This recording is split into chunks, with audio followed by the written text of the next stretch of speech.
Welcome to Bent Not Broken, where we empower and motivate women by sharing real-life stories of adversity and provide expert advice on how to overcome those obstacles and help you live your best life.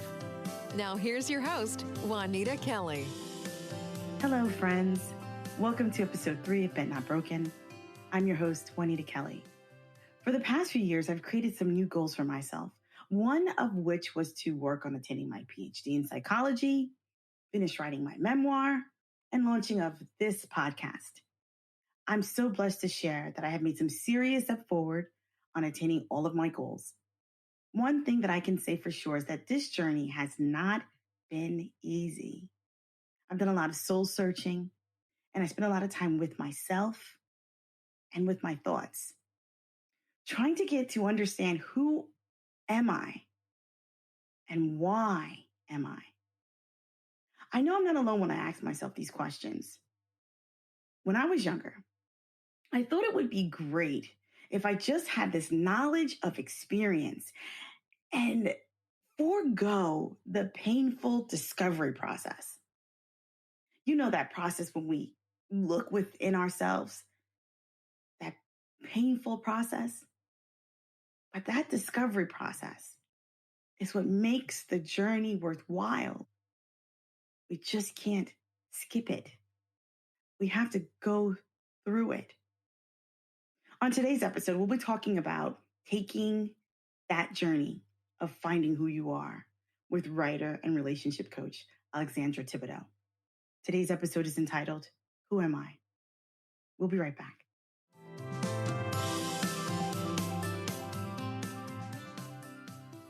Welcome back, everyone, to Bent Not Broken podcast. Today, we have Alexandria Thibodeaux. I'm so amazed by her story. She is a relationship coach, speaker, and writer. She lives in Denver, Colorado. Alexandria helps highly sensitive people, also known as HSPs, survivors of emotional abuse, as well as trauma victims, rediscover how to accept themselves. She helps her clients learn how to live lives of complete authenticity and unwavering self-respect. Alexandria, welcome. Hello. I'm so thrilled to be here. Thank you so much. I am so honored to have been afforded the opportunity and the privilege to speak to your audience. Thank you. Well, let me tell you, I am just amazed by your story, and I'm so happy to have you here. Let's get right into this. I want to learn all that I can about HSP. So can you tell us what it means? Absolutely. So an HSP, or a highly sensitive person, is an individual who has a genetic physiological trait called sensory processing sensitivity. And sensory processing sensitivity, again, is a physiological trait that means that our nervous systems as HSPs are acutely wired. And as a result, we are able to take in more sensory stimuli than the average person. And it's correlated with a deeper cognitive processing of sensory and emotional stimuli. I know that was a mouthful. Wow. So let me ask you, how did you discover that this was something that you were suffering from? All right. Are you ready? Here we go. So I've always known I'm a sensitive person. That's always been something that's been in my awareness. However, the high sensitivity, that specific terminology, was not in my awareness for a long time. And so I've always had the awareness that, yes, I'm sensitive. Yes, my emotions run deep. Yes, I process things deeper than most people, or at least that's what it appeared to me anyway. And a point of contention for me in which my sensitivity was creating issues for me was in the workplace. So I have a bachelor's degree in psychology. My goal since I was 16 years old was to become a marriage and family therapist. That was my plan. I was ready for it. I get to college and I'm like, all right, I've got my major. I love what I'm learning. I was on my high horse. I'm like, all these other fools keep changing their majors. They don't know what they're doing. I know exactly what I'm doing. I'm in alignment with my purpose. Yes. And so, of course, the worst time for this next part to happen, it's my senior year of college. And actually, no, my junior year, I went vegan. I was 20 years old, I went vegan. So that completely shifted my life. By the way, I'm not vegan anymore. I was for 8 years, though. Oh, wow. And yeah, that shifted my life completely. And I was like, you know what? I don't want to be a therapist anymore. I want to be a dietitian. I learned this. I discovered this my senior year of college. Horrible. So I was like, okay, well, I don't want to apply to graduate school anymore. I need to figure out how to be a dietitian. Well, after trying to figure out how to do this after graduating college for several years, I discovered this was not a feasible option for a number of reasons. And I didn't know what to do for work. I'm like, okay, I'm 22, 23, 24 at this point. I don't have what I'm considering a real, quote unquote, real job. I don't have a 401k. I don't have health insurance. I don't have benefits. I'm not working in an office. I don't feel like a professional. Like I have a degree. What am I doing? And so I got in contact with a friend from college. We had kind of, lost touch, but we reconnected. And I said, what are you doing with your life? And she said, well, I'm working at this corporate company. And when she described it, it sounded horrible. It sounded terrible. And I was repulsed by it. However, I was intrigued because it was, in my opinion, a real job. She was sitting at a desk. She had a computer. She had benefits. I was like, okay, well, I need to be an adult and I need to be making more than $10 an hour, which is what I was making at an infant and toddler Montessori school right out of college. And I'm like, that's not real money. This is like fake Monopoly money. What? So I took this horrendous job at a call center. That should tell you enough. It's a call center. It's horrible. It's a very debilitating, crippling environment. You're micromanaged beyond belief. It's horrendous. And so I knew I would hate this job.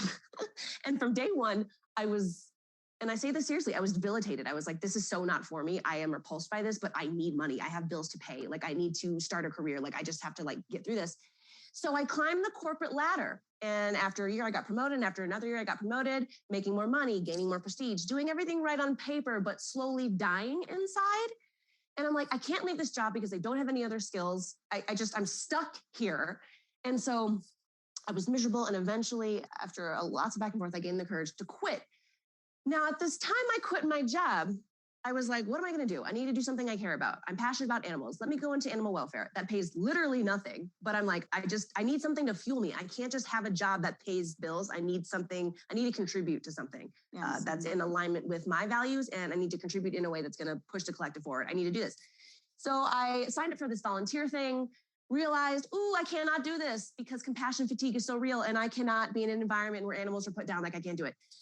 So shortly after that, my husband gets a new job and he's waiting to hear back from the CEO. They're going back and forth after the interview. They give him an offer. They're negotiating salary. He doesn't hear from the employer for a week. He's thinking, oh God, I lost the job. I asked for too much money. It's over. They ghosted me. No. A week later, CEO comes back, says, hey there, sorry for the lack of response. Our HR person's been in the hospital. She's okay now, but this is what happened. By the way, I've decided to move the creative team to Denver. Are you down to move? And at the time we were in St. Louis. We were like, oh my God, yes, we don't like St. Louis. Let's get out. Like we would love Denver, the mountains, the nature. Yes. So we moved to Denver. And I say to my husband, John, I am never getting a traditional job ever again. I'm not doing it. I nearly died after 3 years. My emotional and psychological and physical health has deteriorated. I'm never doing it. And so then we get here. And financial panic ensues. I'm like, oh God, oh God. The rent here is way more expensive than it is in St. Louis. And the reality of it all just sets in really quick. Reality sets in. I'm like, oh God, I'm stuck again. So I reluctantly took a job I didn't want at a staffing agency. I cried on the way home from the interview because I did not want this job. After 2 weeks, I had to break down and quit. So now I'm going to answer your question. I had to build it up. I love the build up. That's great. Thank you. I'm on the phone with one of my friends and I'm distraught. And I say, what is wrong with me? Nobody likes their job. Everyone's miserable in their job. No one likes it, but everybody finds a way to just manage. People find a way to cope and keep it moving. I cannot do that. What is wrong with me? I'm crazy. And she goes, you're not crazy. You're just highly sensitive. And when she said those words, I was like, well, wait a minute. It really resonated. I'm like, I've known I've been sensitive. I know that. But highly sensitive, that sounds like a real thing I need to look into. So I consulted the oracle that is Google and learned, oh, wow, this is actually a very real thing. This is a physiological trait. This is in my DNA. This is how my nervous system is wired. This is physical. And I felt completely affirmed and validated in how I feel, how I process the world, how I react to the world, how I conduct myself. It was so freeing. And I was like, nobody knows about this. Therapists don't know about this. Psychologists don't know about this. I need to tell the world about this. So there you go. So when you had that realization that you are HSP, highly sensitive person, did you start to think back to times when you were younger hey, I remember when the sounds bothered me, or when I got anxious in this situation or that situation. When the pieces started falling into place, how did you process Oh that? my God. I processed it deeply and rapidly because all of these thoughts from my childhood just came in swooping like a flood of them. And it was just like, Mhm. this happened, this makes sense. Like I remember as a child, I was raised Catholic. I'm not Catholic anymore, but my parents and I would go to church every Sunday. And my mom would put me in these dresses that were so uncomfortable. And like, I was like, Mom, I'm not trying to be like a brat here. Like, I cannot physically be in this clothing. Like, I feel debilitated and trapped. And they didn't understand. And that's a perfect example. It was horrendous. Yeah, the clothing thing. I can think back to times when, for instance, with my daughter, she'd be like, I don't like this. And I was just like, oh, she's just being stubborn. She's just being difficult, Yeah. And certain things like, types of feelings on her feet, or when she touches things that she was more connected to and not connected to. I can really relate to what you're saying. And as a parent, I can go, how come I didn't recognize these things? I mean, and the reason you didn't recognize it is because we're not taught it. We're not taught about this in schools. I don't think it is now, but it hasn't traditionally been in like, I don't know, parenting blogs, parenting books. A lot of psychologists and psychotherapists are not even aware of this. There's just not awareness. And so I am here to change that. Wow, that's just amazing. So now you are helping your clients understand what HSP is. Tell me about a day in your life with a client. Sure. Okay, so in the past, I have done one-on-one coaching. I've done it it depends on the client. I can do it for 6 months. I can do it for 3 months, depending.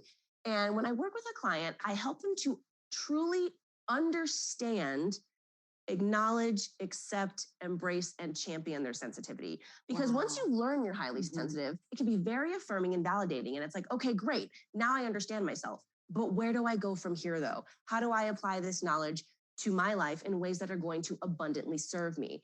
And I'm here to provide those tools and guidelines to help people do it with fierce intuition, unwavering self-respect, and complete authenticity. Because this is hard. It's hard to, one, navigate life in a world that caters to those who are not sensitive. Those who are highly sensitive are often considered to be a burden. They're considered to be high maintenance. And people don't want to deal with that in our culture. And oh my God, I got so passionate, I lost my train of thought. But that's what I'm trying to do. Well, let me just say this to you. I understand that you said that you're married. So tell me, how was it dating and knowing that you are sensitive? I know you found that you were sensitive, later, but how was it dating and knowing that sometimes you might be a little bit more emotionally invested in something than versus your partner? How was that? That's a very thoughtful question. Thank you for asking that. And I love that you asked that question because you're right. I did not realize at the time I was dating that I was highly sensitive, but this still very much applies. Even at a young age, I always had this mindset that I have no desire to date someone without the intention of getting serious eventually. I'm not interested in relationships just for fun. I'm not interested in casual things. I'm here to get deep. I'm here to help you grow. I want you to help me grow. Like I'm serious. And so I've always approached relationships in that way. And I've been fortunate. I feel very fortunate, very grateful that I was able to find a partner who was willing to embrace that and accept that about me and was not afraid of that, was not intimidated by that. And my husband actually is a highly sensitive person as well. And wonderful. It is wonderful. And I think the reason I was able to find a partner that serves me so well and that is in such deep alignment with me is because even though I didn't know I was highly sensitive at the time, my sensitivity makes me a very deep thinker. It makes me a very critical and conscious and intentional thinker. And it forces me to make really critical and intentional decisions. And so by nature, I feel like that I innately was able to look for those characteristics because I knew myself, even though I didn't know I was an HSP, I knew myself and I knew what I needed. And I asserted that need. Now, let me ask you, how can an HSP express their feelings with their partner is non-HSP? Very good question. Thank you for asking. Honestly, it just has to be direct and assertive. That is something I advocate for a lot. Because here's the thing, because so many people are unaware of the HSP trait, when oftentimes in partnerships, if there's a partner who's not an HSP and there's not awareness, they're going to oftentimes have a difficult time understanding your reality. The things that bother you or upset you or are important to you are often not going to be shared in the same vein as your partner because you are literally built differently. So you process your surroundings differently. A highly sensitive person is going to notice subtleties overlooked by others, including the non-HSP partner. So what we have to do as HSPs with our partners is we just have to be honest and say, look, this is how I am. This is innate. This is genetic. This is how I process the world. It's going to be different than how you process things. And in moments where we are not in alignment with that, we need to be able to have these vulnerable, honest conversations, and we need to just talk about it. And that's where a lot of contention is bred because people are not willing to have these vulnerable conversations. Mm-hmm. And that is something that I deeply advocate and teach in my practice. Now, what if you have a parent that comes to you and they say their daughter or their son is exhibiting some symptoms of HSP, or they think that they believe they might have this, and they come to you? What kind of advice would you give a parent about helping their child be able to express themselves? What I would do is first tell that parent to do their research. There are several books written by Dr. Elaine Aron, who is the psychologist who discovered and coined the highly sensitive trait in 1991. Incidentally, that's when I was born. So I like to think that Dr. Aron's fierce intuition was on point. She knew I was coming and she knew you were coming. Explanation. She was preparing for you. She was preparing. And she has several books, one of which is called The Highly Sensitive Child. And it helps parents to more deeply understand their children and teaches them how to celebrate their children. What I would also encourage them to do is to prioritize being very mindful and aware of how their child or children are being treated in the classroom. And I say this because I have a parent with a highly sensitive child come to me with this issue. Currently, this parent feels as though the teacher is not sensitive to this child's temperament and is dismissive of the temperament and communicates with this child in ways that are harmful and dismissive. And that's because most teachers, I should say, are not aware of this. And so I would encourage the parent to be very aware of that. And if need be, to step in and have an honest conversation, always with grace and kindness with that teacher so that they can better understand. And that's something I actually want to do in my practice. I'm trying to get into corporate training and leadership consulting, and that absolutely includes schools. I want to be able to talk to teachers and educators and help them understand that there are an abundance of children with this trait in their classrooms. 1 in 5 people are highly sensitive. So that means we HSPs think and process the world differently than 85% of the rest of the world, because 15 to 20% are HSPs, and that is significant. That's a significant difference in reality. Well, that really brings me to think at my own life, my own situation. And I can, like I was saying to you before, I can think back to times, specific instances when I thought my daughter was just being a little bit oversensitive. And I'm understanding now that these things just really kind of pulled at her emotionally, that she just reacted the way that she reacted. And there's nothing wrong with that. Right. It's who she is. It's nothing wrong with that at all. And now she's 25 years old and she's still pretty sensitive. Yeah. And it's okay. Oh my God. Can I just say, I very much champion you and commend you as a mindful and conscious parent for recognizing that and for really celebrating and championing your child. That's very beautiful to see. I don't think we see it enough. So it's beautiful. Well, it becomes a situation where, you have to, you're kind of like, well, you're not supposed to cry. You're not supposed to do that, but it's okay. Mm-hmm. It's okay. It's okay if this upset you. You have every right to show that emotion. If this noise is bothering you, let's turn it down. Absolutely. Sometimes we just can't process everything that's going around us at one time. We just have to take a step back. So let me ask you, I understand that there's a thing called HSP in pets. Yeah, Tell me about it. Oh my God. Yes, I love that you're asking that. That's wonderful. So I do have 3 animal children. Now my dog Herman. Oh my goodness, Herman. What a great name. I love it. Yes, he's got an old man name. It's great. And he 100% is a highly sensitive animal. He's a highly sensitive dog. And the reason we are able to tell that is because we're able to observe how he sensitively and critically takes in his environment. For example, not all dogs are the same. Not all dogs gotta like water, or not all dogs have to like playing fetch. However, with this example, we'll go with water. Herman really does not like water. If there is just a little puddle, he will make it his business to walk around it or to jump over it. He does not like that sensation. It's too much for him. Furthermore, what other example can I give you? Oh, he is very sensitive to sound. So this is very common with dogs. He cannot handle thunder. He cannot handle sometimes even construction sounds. Sometimes if there's like a big boom, he'll misinterpret that as like thunder or something, and it'll freak him out. That is overstimulating for him. Also, we can tell that he's very, very intentionally reactionary to beings in his surrounding, and that's including animals and non-human animals, so animals and people. He's very critical with how he responds, how he maneuvers around them, and it's really cool. And I completely attribute my sensitivity to adopting Herman. Okay. So when my husband and I, we were looking for a dog, we wanted to adopt a dog. We saw a picture of him online. We saw one picture, just one. And in this picture, Juanita, oh my God, his ears were back. It was just his face. Aww. He looked so sad. He looked like your quintessential sad, desperate shelter dog. Aww. And the caveat was he was part of this program called the Straight Home Program. And that's because he was in the shelter for too long. So it's like, if someone doesn't adopt this dog now, like, they're going to put him down. And I was like, oh God. And so I said to my husband, I said, John, look at this dog. Look at this dog's eyes. I can tell by his behavior. I can tell by his body language. I can tell by his facial expression. This dog is very sensitive and he's going to be in alignment with us.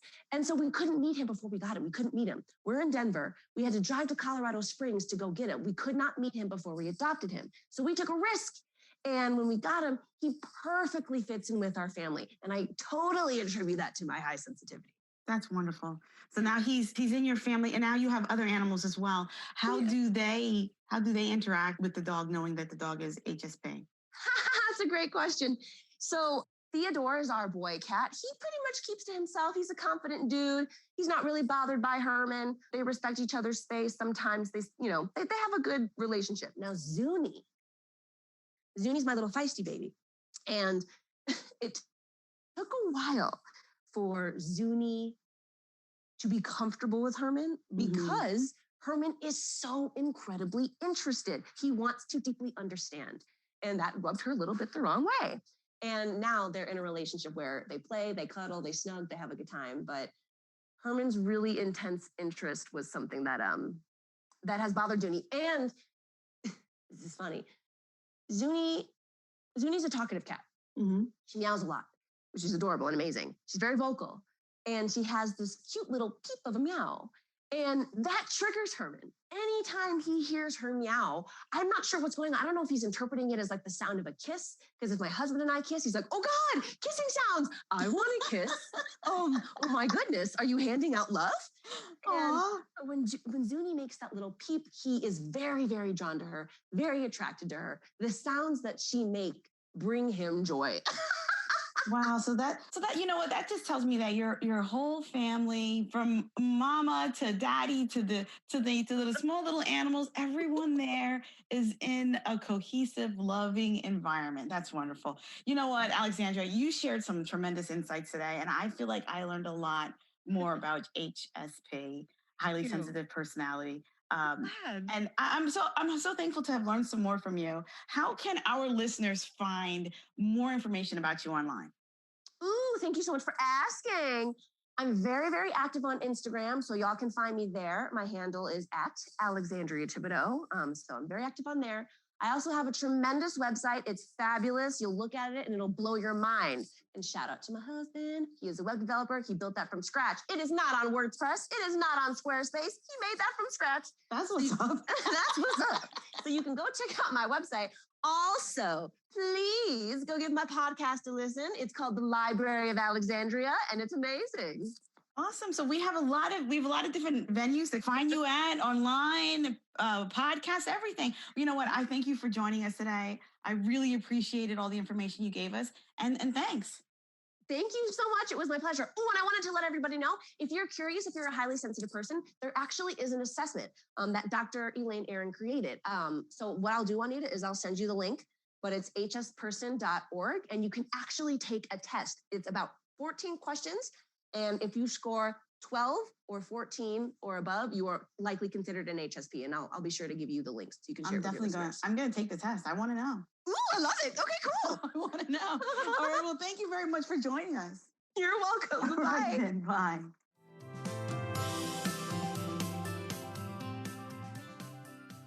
On the next episode of Bent Not Broken, we talk with therapist and speaker Shauna Hoffman as we discuss the importance of celebrating your successes.